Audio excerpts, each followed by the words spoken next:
Hi everyone, my name is Gail, and if you're new to my channel, welcome.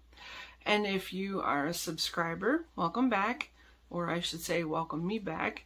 It's been a while since I've done any YouTube videos, other than the short little blips that I posted of our vacation because I wanted to share them on Facebook. So a few of you have asked for me to come back and explain what's been going on, and I have been thinking about coming back for a while now, but you know, after you've been gone for so long, you just you don't know, like, how do you come back? How do you start over again? How do you catch everybody up to what's been going on? A lot of what's been going on is just life.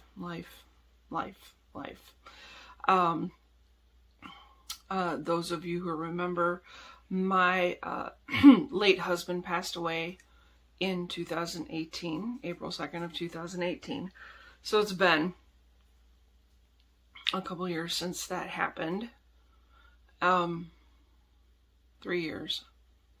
3 years, it's hard to imagine, but it's been 3 years. And it's been 4 years since my mother passed away. And I'm still at the clinic, still working as a receptionist at a family practice. And like the rest of you, been dealing with the whole COVID stuff and mask and social distancing and quarantining and all that,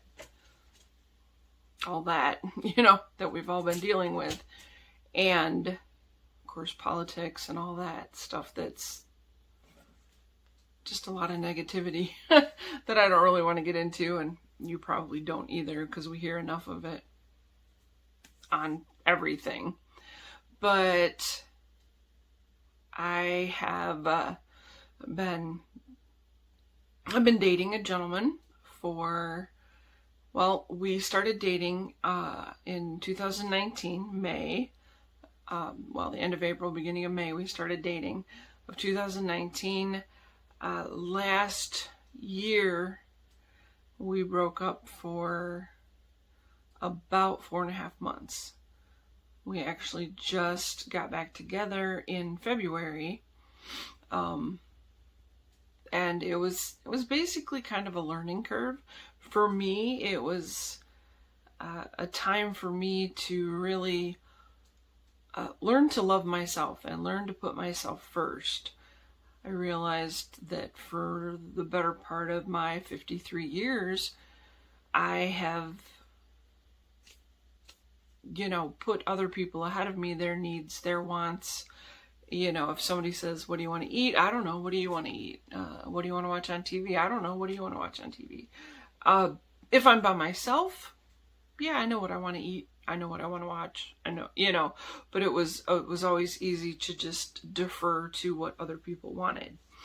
And when we broke up, I was realizing that I was deferring too much and not making a stance about what I really wanted and what was really important to me. And so since then, we've been learning to do that better. Sorry about that brief interruption. But so anyway, we got back together in February, and things have been really great. Kind of talked through a lot of stuff that kind of happened and came to the realization, you know, there was things that he was, hi Rocky, there was things that he and I, you know, he had realized he wasn't doing certain things that he felt guilty for not doing. And so he wanted to take more of a active role in the relationship, because I had pretty much, because he is a single dad and he has a child at home, granted he's 15, soon to be 16. Still, they still need your attention. And so because of that, I would do the driving to his place and the time spent at his place, because I didn't want to take him away from his home. And I knew his son probably didn't want to come hang out at my house, which didn't have all of his stuff. So anyway, now we've gotten better about having him come up, and now that his son is getting older, he can come stay at my place and spend the night and have some time with me at my, atmosphere and get to know my side of life. It's just been a lot better as far as like getting together and learning what we both needed from the relationship and what we needed to do for ourselves for the relationship. So that all making a, short story long, we got back together in February, and in March, he took me and his son's best friend to Florida for a week. And it was wonderful. I'd never been to Florida. So we went to Key West and had an awesome time. It was amazing. Very hot. We were always, by the time we got done doing excursions throughout the day and doing things, we were so happy to come back to the room and the air conditioning and, coming from northern Michigan where it's cold, and to go to where it's like 82 degrees all the time, and it drops down to 79, maybe 75 at the lowest. It was kind of like a little bit of a reality check for us, but it was so much fun, and we're already planning on going back next year. So yeah, that's good. What else? As far as keto goes, I've pretty much gained back most of my weight that I lost. I'm not happy about it.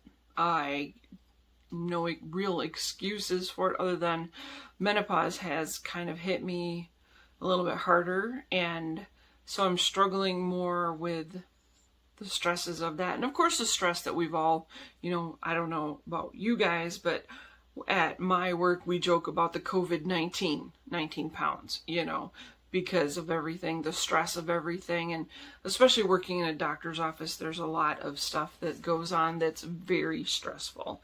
Like our clinic, hi, you're very needy. Our clinic does COVID testing, and it's not the rapid test. And also now we've started giving the vaccine. And so on top of just being a regular family practice, seeing patients, and of course the way we see patients is completely different now. We have telehealth or e-visits, and we have phone visits, and we have parking lot visits, and we do let the patients come in if they're being seen for something that doesn't have any COVID-like symptoms.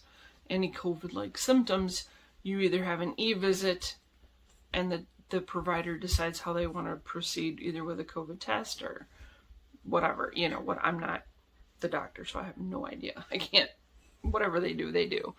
But and then our just recently in the last week or so, our clinic has started rolling out a like a digital check-in, so you can check in over your phone, pre-register over your phone or your computer or your tablet or whatever, and we send a link and you get to answer all the questions. And in theory, it's supposed to make things a lot easier as far as less paperwork, because the patients sign everything online and fill out questionnaires online so that it automatically feeds to their own, chart, in theory, because we're still in the beginning stages, and because where we live, we have a lot of older people who aren't into computers, aren't into cell phones. I mean, if they have a cell phone, it might be a flip phone. And I don't know how many times I've heard someone say, I don't have anything to do with any computers. Which, good, fine. That's, except for it makes it difficult for us to check them in that way. We have to go back to the old way.